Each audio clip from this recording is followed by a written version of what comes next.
दिल्ली में कोरोना के बढ़ते आंकड़े पर सीएम अरविंद केजरीवाल का बयान, टेस्टिंग 3 गुना बढ़ा इसलिए ज्यादा आ रहे हैं केस। सीएम केजरीवाल ने कोरोना के नए मरीजों को अस्पताल न जाने की दी सलाह, कहा होम आइसोलेशन वाले मरीज ऑक्सीमीटर से हर घंटे ऑक्सीजन की मात्रा टेस्ट करें। सीएम केजरीवाल ने कोरोना मरीजों के लिए 7,500 बेड खाली होने का किया दावा, बोले अभी कोरोना मरीजों के लिए 13,500 बेड तैयार, अस्पताल में केवल 6,000 मरीज। केजरीवाल ने दिल्ली की स्थिति कंट्रोल में होने का किया दावा, कहा हाथ पर हाथ धरे नहीं बैठे हैं हम, कोरोना से मौत रोकने के लिए उठा रहे हैं जरूरी कदम। दिल्ली के सीएम ने कहा प्लाज्मा थेरेपी से दिल्ली में सबसे पहले इलाज, 200 मरीजों पर प्लाज्मा थेरेपी की मिली इजाजत, आईसीयू में भी बेड की बढ़ा रहे हैं संख्या।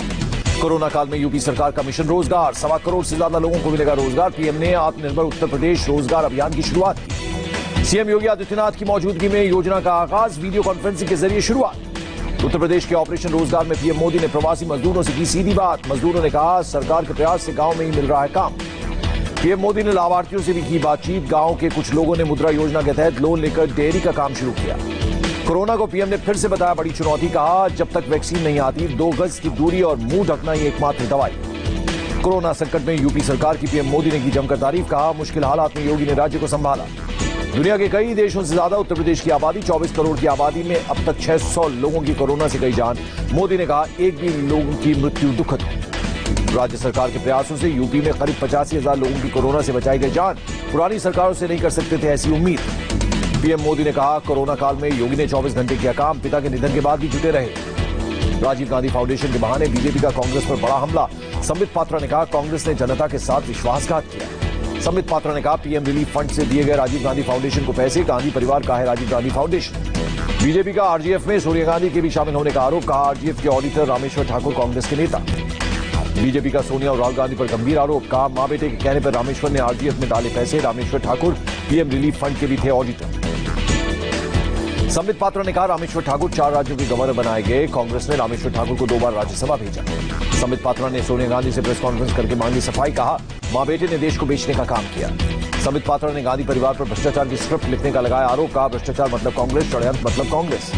बीजेपी अध्यक्ष जेपी नड्डा ने कांग्रेस पर किया हमला, कहा कांग्रेस ने देश की जनता को दिया धोखा, लोगों की मेहनत की कमाई परिवार ने अपनों को दी। जेपी नड्डा ने कहा संकट के वक्त लोगों ने पीएम रिलीफ फंड को दिया पैसा, कांग्रेस दान के पैसे को फाउंडेशन में भेजती रही। जेपी नड्डा का सवाल, पीएम रिलीफ फंड बोर्ड में कौन बैठा, यूपी के समय कांग्रेस को पारदर्शिता की चिंता क्यों नहीं थी। कांग्रेस प्रवक्ता सुरजेवाला ने कहा चीन से ध्यान हटाने के लिए बीजेपी लगा रही आरोप, 2005 को भूलकर 2020 पर ध्यान देने की नसीहत दी। कानपुर शटर होम मामले में बाल संरक्षण आयोग के नोटिस का प्रियंका गांधी ने ट्वीट कर दिया जवाब, कहा इंदिरा की पोती हूं, बीजेपी की अघोषित प्रवक्ता नहीं। प्रियंका गांधी ने कहा यूपी सरकार धमकियां देकर अपना समय बर्बाद न करे, कार्रवाई से नहीं डरती। कानपुर बालिका गृह मामले में प्रियंका गांधी के फेसबुक कमेंट पर बाल अधिकार संरक्षण आयोग ने 3 दिन में मांगा जवाब नहीं देने पर होगी कार्रवाई। सीबीएसई और आईसीएसई ने सुप्रीम कोर्ट में दाखिल किया हलफनामा, 15 जुलाई तक रिजल्ट देने की बात कही। सुप्रीम कोर्ट ने सीबीएसई को 12वीं के ऑप्शनल एग्जाम करवाने की इजाजत दी, कहा 3 पेपर देने वालों का होगा औसत मूल्यांकन। सुप्रीम कोर्ट में 10वीं की परीक्षा फिर करवाने पर आईसीएसई की दलील, कहा 10वीं के छात्रों को देंगे बाद में परीक्षा का विकल्प। देश में कोरोना केस में अब तक सबसे बड़ा इजाफा, 24 घंटे में 17,296 नए मामले, मरीजों की संख्या 4,90,401। देश भर में एक दिन में कोरोना से 407 लोगों की मौत, अब तक 15,301 लोगों की गई जान। देश में रिकवरी रेट 57% तक पहुंचा, 24 घंटे में 13,941 मरीज स्वस्थ हुए। भारत में प्रति लाख आबादी पर सबसे कम मामले, दुनिया भर में 120 केस, भारत में सिर्फ 33 मामले। एक दिन में रिकॉर्ड 2,15,446 से ज्यादा कोरोना मरीजों की जांच, आईसीएमआर ने जारी किया डाटा। अब एंटीजन टेस्ट से 30 मिनट में आएगी कोविड-19 की रिपोर्ट, आईसीएमआर ने बढ़ाया कोरोना जांच का दायरा। दिल्ली में कोरोना का एक और रिकॉर्ड, 24 घंटे में 3,390 नए केस, मरीजों की संख्या 73,780 पहुंची। दिल्ली में कोरोना से एक दिन में 64 लोगों की मौत, अभी तक 2,429 लोग बने शिकार। दिल्ली में हर घर कोरोना संदिग्धों की स्क्रीनिंग शुरू, 6 जुलाई तक हर घर की होगी जांच, आशा वर्कर्स मोबाइल ऐप के साथ मुहिम में जुड़े। महाराष्ट्र में कोरोना का नया रिकॉर्ड, 24 घंटे में 4,841 हुए कोरोना संक्रमित मरीजों का आंकड़ा 1,47,000 से ज्यादा।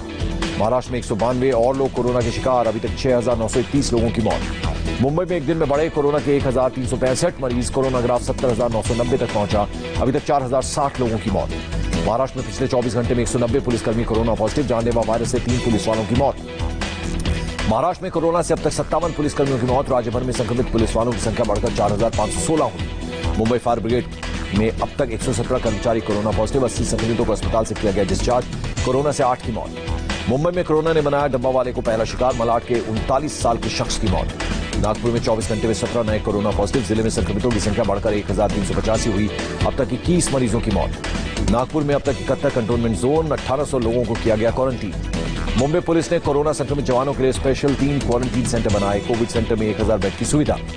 महाराष्ट्र में 28 जून से सैलून और ब्यूटी पार्लर शर्तों के साथ खुलेंगे। धार्मिक आयोजनों पर अभी कोई फैसला नहीं। मुंबई से सटे भिवंडी में कोरोना का कहर। एक दिन में 33 लोगों की मौत के बाद 15 दिन का लॉकडाउन लगाया गया। शहर में 1407 लोग संक्रमित। भिवंडी की मक्का मस्जिद में मेकशिफ्ट ऑक्सीजन सेंटर खोला गया। कोरोना मरीजों को मुफ्त में दिया जाएगा ऑक्सीजन। मुंबई से सटे मीरा भाईंदर इलाके में लापरवाही। कंटेनमेंट जोन में सील और बैरिकेडिंग नहीं कर रहा है प्रशासन, सिर्फ पोस्ट लगाकर हो रही है खानापूर्ति। गुजरात में एक दिन में 577 लोग वायरस से संक्रमित। 18 लोगों की मौत। मरीजों की संख्या 29,578 हुई। अहमदाबाद में एक दिन में मिले कोरोना के 238 मरीज, 12 की मौत। संक्रमितों की संख्या 29,839। गुजरात में अब तक प्राइवेट लैब में सस्ती दरों पर कोरोना की होगी जांच। सरकार ने 4500 से घटाकर फीस 2500 रुपए की। उत्तर प्रदेश में 20,000 के पार पहुंचा कोरोना ग्राफ। 24 घंटे में 654 नए केस, 15 लोगों की मौत। गौतम बुद्ध नगर में कोरोना का नया रिकॉर्ड। 24 घंटे में कोरोना के 143 नए मामले। गाजियाबाद में 82 लोग कोरोना पॉजिटिव। गाजियाबाद कोर्ट परिसर को कंटेनमेंट जोन घोषित किया गया। 9 जुलाई तक कोर्ट को किया गया बंद। कोरोना पॉजिटिव पाए गए 2 वकील। लखनऊ में 8 पुलिसकर्मी कोरोना पॉजिटिव। ज्वाइंट सीपी के एस्कॉर्ट में लगी थी सभी की ड्यूटी। लखनऊ के केजीएमयू में 91 नए पॉजिटिव केस, 2373 सैंपल लिए गए थे। नोएडा, गाजियाबाद समेत उत्तर प्रदेश के 6 शहरों में फिर से नाइट कर्फ्यू। मेरठ, बुलंदशहर, हापुड़ और मुजफ्फरनगर में भी रात 8 बजे से सुबह 6 बजे तक कर्फ्यू। नाइट कर्फ्यू के दौरान आवश्यक सेवा और जरूरी चीजों की आपूर्ति से जुड़े लोगों को छूट। यूपी सरकार ने कोरोना के बढ़ते मामलों को देखकर उठाए कदम। लखीमपुर खीरी में कोरोना महामारी की मार झेल रहे प्रवासी मजदूरों को राहत। मनरेगा के तहत गांवों में मिल रहा है काम। हरियाणा में एक दिन में कोरोना से 10 लोगों की मौत। केवल एनसीआर के 3 जिलों में 8 लोग बने शिकार। एक दिन में 453 नए केस। गुरुग्राम में 24 घंटे में कोरोना के 89 नए मामले। जिले में कोरोना मरीजों का आंकड़ा 4851 पहुंचा। पंजाब में कोरोना के 142 नए मरीज, 5000 के करीब हुई मरीजों की तादाद। राजस्थान में एक दिन में 91 नए केस, 1 संक्रमित की मौत। राज्य में अभी तक 16,387 लोग पॉजिटिव। राजस्थान के धौलपुर में अब तक 531 पॉजिटिव केस। पिछले 8 दिन में बढ़े मामले। बिहार में कोरोना से 130 लोग संक्रमित। राज्य में कोरोना से 8,611 लोग संक्रमित हुए। ओडिशा में नहीं थम रहा कोरोना संक्रमण। एक दिन में 218 नए केस पॉजिटिव। संख्या 6,180 तक पहुंची। उत्तराखंड के सीएम ने देहरादून में किया कोविड सेंटर का निरीक्षण। क्रिकेट स्टेडियम में बना 750 बेड का अस्पताल। तमिलनाडु में भी कोरोना ग्राफ 70,000 के पार। एक दिन में मिले रिकॉर्ड 3500 से ज्यादा केस। अभी तक 911 लोगों की मौत। आंध्र प्रदेश में एक दिन में रिकॉर्ड 605 पॉजिटिव केस, 10 की मौत। मरीजों का आंकड़ा 11,000 के करीब पहुंचा। बेंगलुरु में अस्पताल में कोरोना संक्रमित महिला ने की खुदकुशी। देर रात बाथरूम में लगाई फांसी। 18 जून से अस्पताल में भर्ती हुई थी 7 साल की महिला। बीएसएफ पर कोरोना का प्रहार। अब तक 868 जवान कोरोना पॉजिटिव। कोरोना ने ली 5 जवानों की जान। अभी 245 एक्टिव केस। हैदराबाद के बेगम बाजार में सप्ताह का लगा लॉकडाउन। कोरोना संक्रमण रोकने के मद्देनजर फैसला। 12 अगस्त तक नहीं चलेगी रेगुलर ट्रेनें, सिर्फ स्पेशल ट्रेन ही चलेंगी। 1 जुलाई से 12 अगस्त के लिए बुक सभी टिकट रद्द। ऑपरेशन समुद्र सेतु अभियान के तहत ईरान से रवाना हुआ आईएनएस जलाश्व 687 भारतीयों को लेकर तमिलनाडु के तुतिकोरिन पहुंचेगा।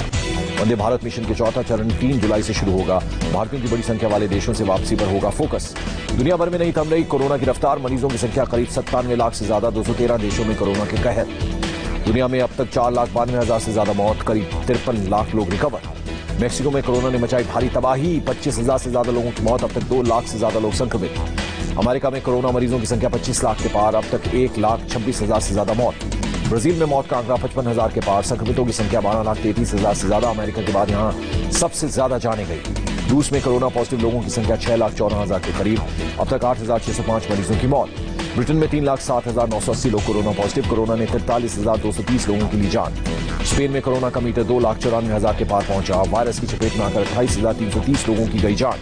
फ्रांस में भी कोरोना ने ली 29,752 लोगों की जान। संक्रमितों का आंकड़ा बढ़कर 1,61,348। पेरू में 2,68,000 से ज्यादा कोरोना पॉजिटिव। अब तक 8,761 लोगों की जान गई।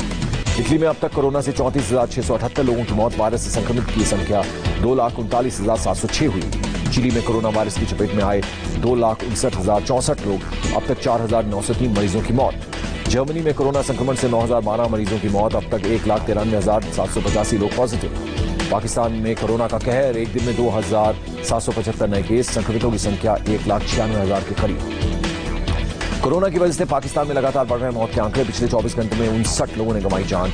अब तक कुल 3,962 लोगों की हुई मौत।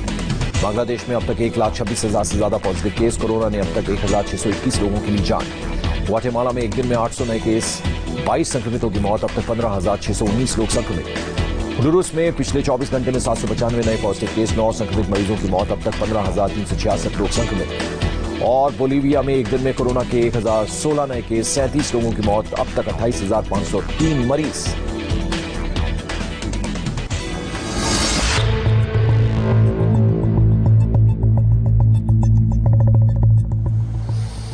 और इस वक्त की बड़ी खबर आपको बता दें, दिल्ली एनसीआर में एक बार फिर से भूकंप के हल्के झटके महसूस किए गए हैं।